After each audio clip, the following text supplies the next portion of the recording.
Thank you to Mark and the other context organizers for having me here today. And thank you to all of you for spending a couple minutes talking about some of the developments in the marketplace lending space. What the organizers asked me to do is I'm going to try to avoid giving too much of a commercial on Funding Circle and instead keep it pretty high level on the way the industry has developed over the last 7 or 8 years, some of the trends that are currently underway, and then talk a little bit about the implications for you all as investment advisors and what it means potentially for some of your clients. Also going to try to pause a couple moments and ask for questions. So as I go through, if there are things that seem off or you want to go deeper on, I want to make sure we leave plenty of time for those as well. So as Mark mentioned, I co-founded and run the US arm of Funding Circle. Funding Circle is the world's leading global marketplace for small business credit. Since we got founded in 2010, we've originated over $2 billion worth of loans. We currently operate in 5 countries, the US, the UK, Germany, Spain, and the Netherlands. And we're currently lending out about $125 million per month across those 5 markets. To date, we've also raised $273 million in equity financing. We're still a private company, most recently from a round that was led by DST Global with participation from BlackRock, Temasek, Bally Gifford, and Sands Capital. And in terms of team, we've got about 550 people spread across our 5 global offices. Now, situating that within kind of this broader ecosystem, as I mentioned, marketplace lending has really taken off over the last 7 or 8 years now.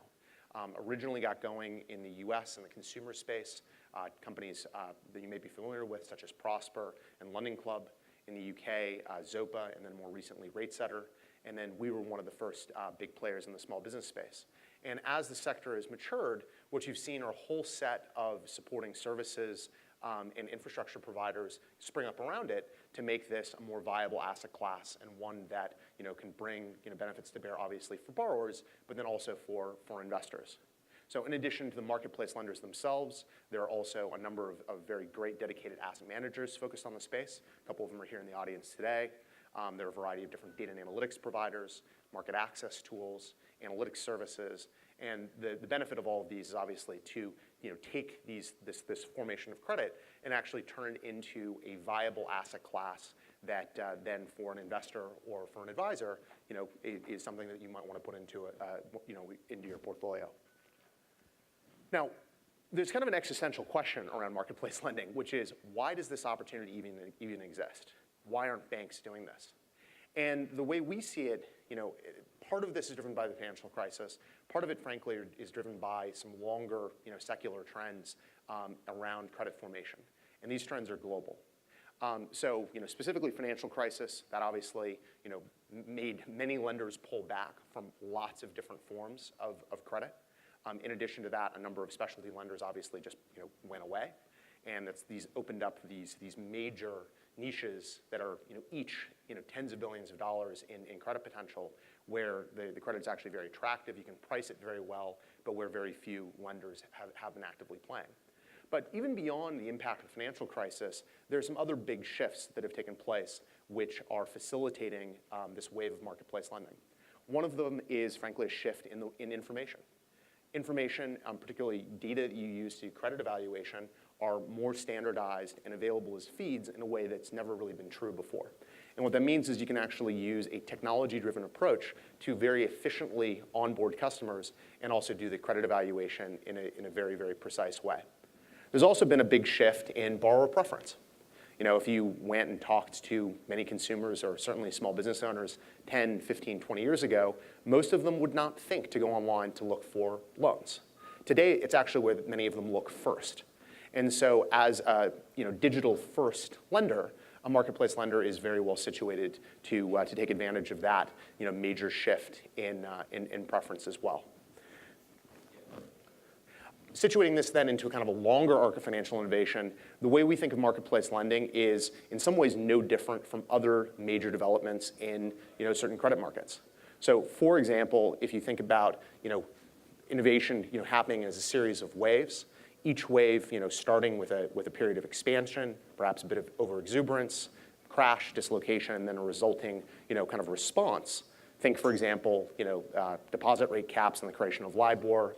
Think in China in 2010, when the central bank basically put credit limits, and that created this whole formation of non-bank intermediaries.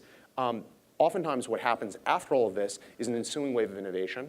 We think marketplace lending is the big wave kind of coming out of the financial crisis, where you have an entire new sector created. And obviously this has meaningful implications, not only for consumers who are looking to access credit, but then also for investors who are looking to put money to work. We think lending is also particularly ripe for change, just given the way, frankly, traditional banking has worked. If you think about the cost structure most banks have in serving small businesses or serving consumers, there are not only multiple layers of intermediation as the capital is formed, but there are also a lot of inefficiencies being driven by the brick and mortar infrastructure that is in place. And again, as a marketplace, you can bring capital more directly into contact with the consumer or the small business that actually needs that credit. And because you can do that much more efficiently, you can potentially get to scale a lot faster. So now that I've talked a little bit about some of the high-level trends around this kind of wave of credit formation, I want to go a little bit deeper on specifically why kind of marketplaces are such a powerful way of bringing capital to bear into these asset classes. If you think about some of the major categories that have experienced disruptive change over the last decade or so, many of them exhibit characteristics of either having middlemen or gatekeepers. And by middlemen, I mean basically intermediaries that take advantage of information asymmetry. Gatekeepers oftentimes use kind of a regulatory framework to distort the market a bit and in effect extract rents because of that. But if you think, for example, what's happening in transportation with Uber, Lyft, and others, if you think about what's happened in the housing market, with businesses like Trulia and many others, if you think about hospitality with Airbnb, all of these major regulated markets are now experiencing real fundamental shifts because marketplaces are bringing consumers directly into contact with opportunities they're seeking, and they're creating a level of transparency that hasn't really existed in these types of areas. We don't think lending is really any different from that. If you think about the role a marketplace is playing in these categories, it's really threefold. Number one, it's basically finding the borrower. Number two, it's doing the credit evaluation and filtering. So basically deciding, who gets credit and also what the pricing for that credit should be. And then number three, it's servicing the loans and turning those into investment opportunities that are available for a wide range of different types of investors. In the very early days of marketplace lending, the investors were most typically just individuals, early adopters, kind of self-directed investors who were going on and buying pieces of loans. Then came a wave of really thoughtful asset managers who developed dedicated strategies. And then over the last several of years, you're also seeing very large financial institutions, including banks, global asset managers, banks that are actually taking the loans and securitizing them. And what that means is there's now more capital available than ever before flowing into these opportunities, and also, frankly, a wider range of different ways that investors can get access to the underlying credit. From a borrower's perspective, this is a very powerful trend because it actually creates a really strong user experience. For example, our Net Promoter Score here in the United States is 83. If you look at the average of major banks in the United States, their Net Promoter Score is 10. It's a very stark difference. And the reason that difference is so stark is because, again, as a digital-first lender, one that's using data to make the experience for a borrower much more efficient, we can do things faster, we can make it much more convenient and available, and also, frankly, we can offer credit to people that a bank may simply turn down because they use a much more traditional form of underwriting. The way we look at it, about 60% of the borrowers we serve would be able to get a bank loan. Some of them probably wouldn't. And what you have to be able to do is actually price that credit appropriately and then match it with investors who have that kind of equivalent level of risk appetite. Marketplace lenders are going after absolutely massive verticals. If you think about the origination potential that marketplace lending category as a whole is serving, we think it, and many independent industry analysts, estimate it's roughly $1 trillion origination opportunity with about $1 billion profit pool that's kind of available for the taking. A lot of that profit is going to accrue to investment capital that flows into the space. And so this is not only exciting as a platform, but I also think it's very exciting for advisors and for investors who view this as a really interesting kind of alternative fixed income product. One of the really interesting things you're starting to see in the marketplace lending space is specialization based on credit vertical. I think in the earlier days, there was the view that there would be a few major winners that dominated all of them. What I think you're actually seeing play out is specialization by type of credit. And that makes sense because each of these relies on slightly different origination channels, and each of them requires a high degree of specialization from a credit evaluation perspective. So for example, if you look at the opportunity that's being created in student loans, you have businesses like SoFi, Upstart, and Common Bond off to very strong starts. Collectively, they're originating about $1 billion a month right now. In the personal loan space, early innovators like Lending Club and Prosper and Zopa, have been followed with players like Avant Credit that are more recent upstarts, and collectively they're doing even more than $1 billion per month, primarily in the unsecured consumer space. In the term loan space for small businesses, you have us, businesses like Bond Street, Dealstruck, and Foundation as well. In real estate, Realty Mogul, Realty Shares, Patch of Land, and a variety of others, doing mortgage products and then also doing development lending. Home mortgages, a wide range of different players as well. And then lastly, merchant cash advance players who are doing very short-term lending on a cash flow basis to small business owners. And so each of these verticals in itself is represents an opportunity in the tens of billions of dollars, and each of them also relies on real specialization from a credit perspective. What we found is you can actually get absolutely excellent credit and risk talent going to institutions that used to serve these verticals really well. So for example, our global chief risk officer, Jerome Lulul, used to be the head of risk analytics for Barclays Group. Our US chief risk officer was a CRO for an Amex card business. And I think if you look at the way we and a lot of other marketplace lenders have approached this, we're not inventing a magical new way of doing underwriting. Rather, we're just using the best of data-driven scoring, the best of manual underwriting review and frankly, doing that all in a much more efficient way so that we can actually deliver not only a great borrower experience, but also very strong and stable investor returns for the end providers of capital. So as I think about the different ways that marketplaces are playing in this space, one question I oftentimes also get is, why are marketplace lenders potentially different from some of the more traditional balance sheet securitization businesses that are serving some of these verticals? And I do think that there are some important differences between marketplace lenders and more balance sheet driven companies. The most important of these is the virtuous cycle that a marketplace can create by bringing a wide range of different types of capital to bear, doing credit and risk analytics well, building a really valuable proprietary data set based on the lending that's being done, based on that data being able to approve a higher share of loans, and therefore dominate certain customer acquisition verticals, and then also with the benefits of scale, more efficiently acquire those small businesses and actually process them and turn those applicants into an investable asset class. So we do think that in every major vertical, there are going to likely be a few major winners. I don't see a world where there's going to be one mega marketplace that dominates all categories. But because of this virtuous cycle, I do think that in every major category, there will be a few players that are ultimately able to get to scale and deliver not only a better experience for a borrower, but also superior returns to the end investor. Technology makes this all a lot more efficient and also, frankly, just more reliable. For example, if you look at the way we do credit evaluation, I mentioned before, we've built a really dedicated, strong team of folks who come out of more traditional financial services. They have built, our scoring models, which allow us to filter the credits, and then assign appropriate risk grades. But then we also supplement that with experienced commercial underwriting, folks who actually review all of the credit files and make sure that the model hasn't missed anything, and ultimately make sure that we do want to approve, the loans that are being recommended by the model at a certain price. We can go through this entire process in a matter of days.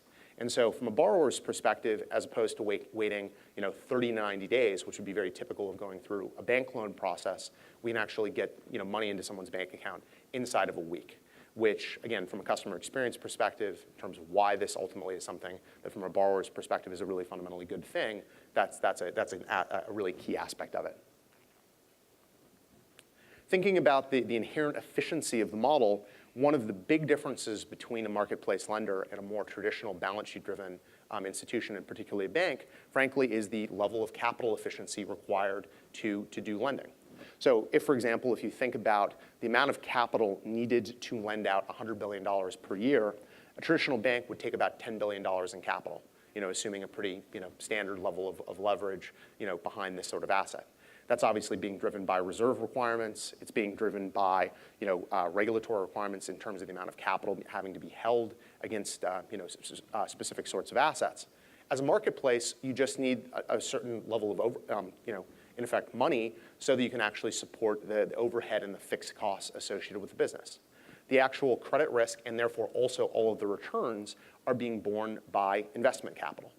And that, I think, is probably the biggest difference between kind of a traditional financial institution and this category of marketplace lenders who, again, are bringing in investment capital as opposed to deposit-based capital to serve these opportunities.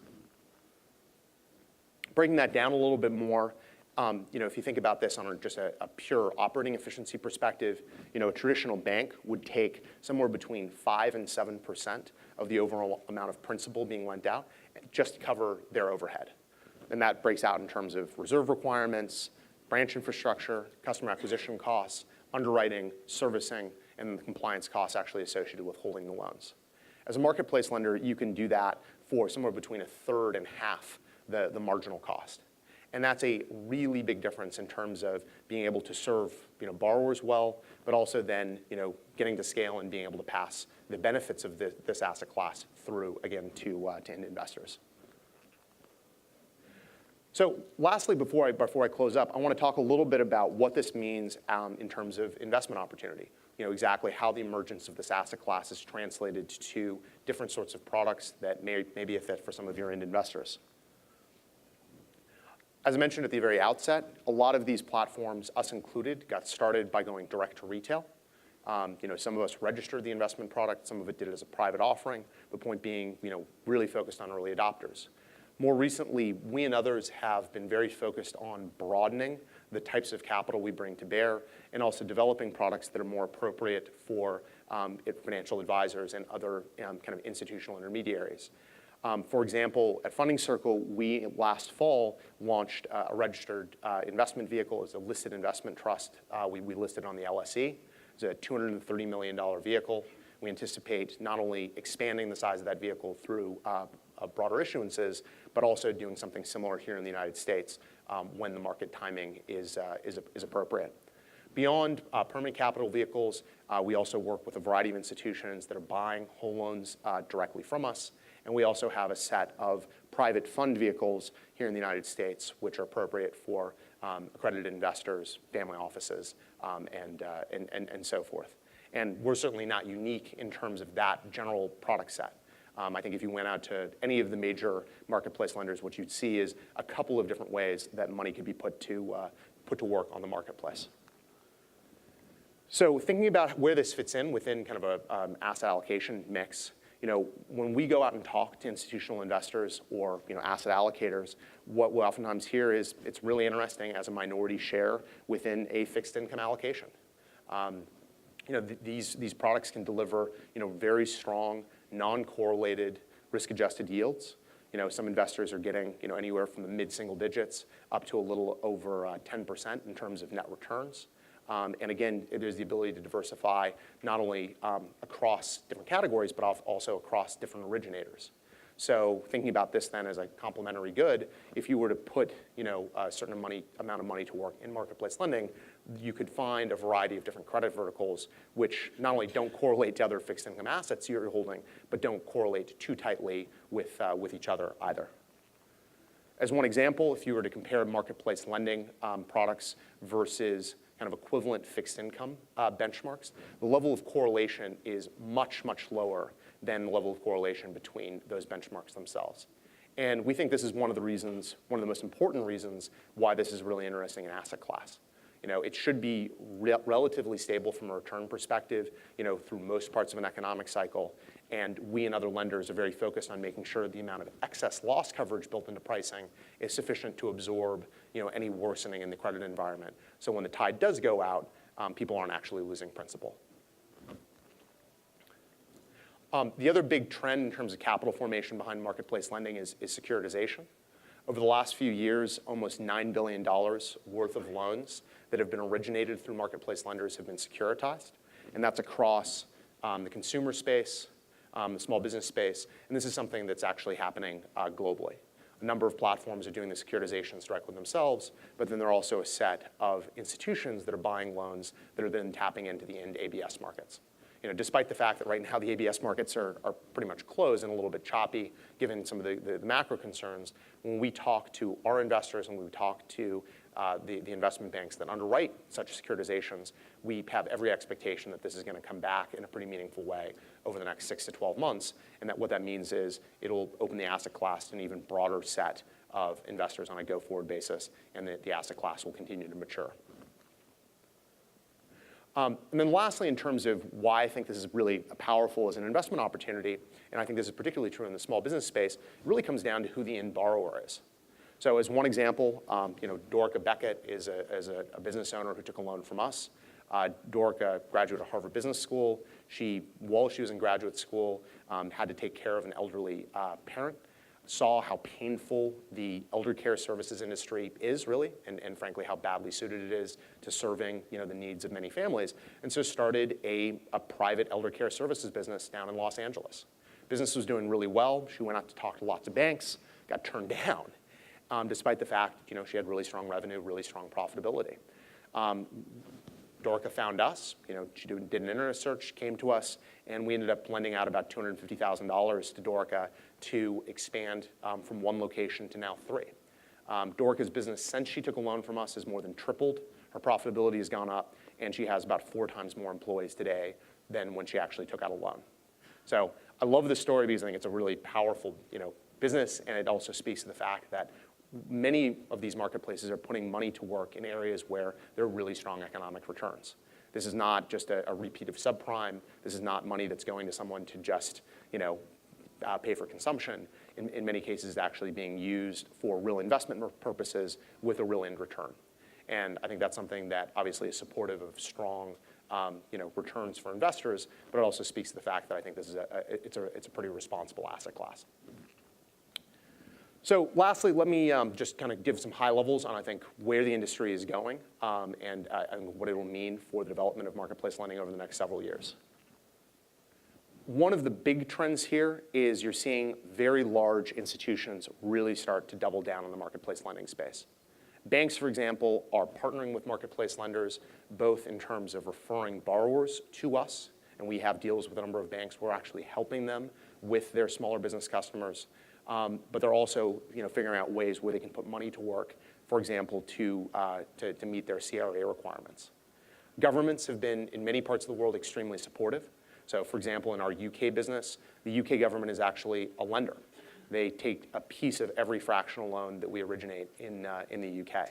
Here in the United States, we've had many conversations with federal, state, local governments, and I think broadly speaking, provided you are being responsible from a borrower protection perspective and also responsible from an investor protection perspective, there's a reasonably strong degree of support here as well. And then lastly, you're seeing a lot of more traditional technology companies and institutions partner with players in the marketplace lending space. For example, we have partnerships with Intuit. We have a partnership with H&R Block, where we are serving as a preferred lender through to their end customer base. And in the consumer space, you're seeing many similar partnerships as well. On the regulatory front, because this is something I also get asked about a lot, marketplace lending isn't an unregulated industry, to be very clear. We are pretty heavily regulated, actually. On the borrower side, we're regulated as a commercial lender. We have licenses in every state. We have to be compliant with Fair Credit Reporting Act. We have to be compliant with Equal Credit Opportunity Act. We are very thoughtful around making sure there's no disparate impact. We've had detailed conversations with the CFPB and also, frankly, with regulators on the securities side. So, even though we're not regulated as banks, we are still a regulated entity. And I think the fact that many of us have put a lot of work into this infrastructure bodes very well in terms of our ability to continue to scale and not run into some of the problems that you saw coming out of the financial crisis. And then the last point I'd leave you with is this trend is truly global, right? Some of the early innovators were absolutely here in the United States, but you're seeing really compelling marketplace models spring up in virtually every part of the world. And so, I think our vision of this is, the ability for an investor sitting here in the United States to be able to diversify across a wide basket of small business credit, put some money to work here supporting great entrepreneurs like Dorica, but then equally put money to work for great small businesses in India, in parts of continental Europe, in parts of APAC as well. And I think the ability of marketplaces to connect these global liquidity pools and make small business credit a much more fungible, standardized asset class, I think is very powerful in terms of directing capital to where it can actually achieve a really strong eventual return. Thank you again for the opportunity. Really appreciate it.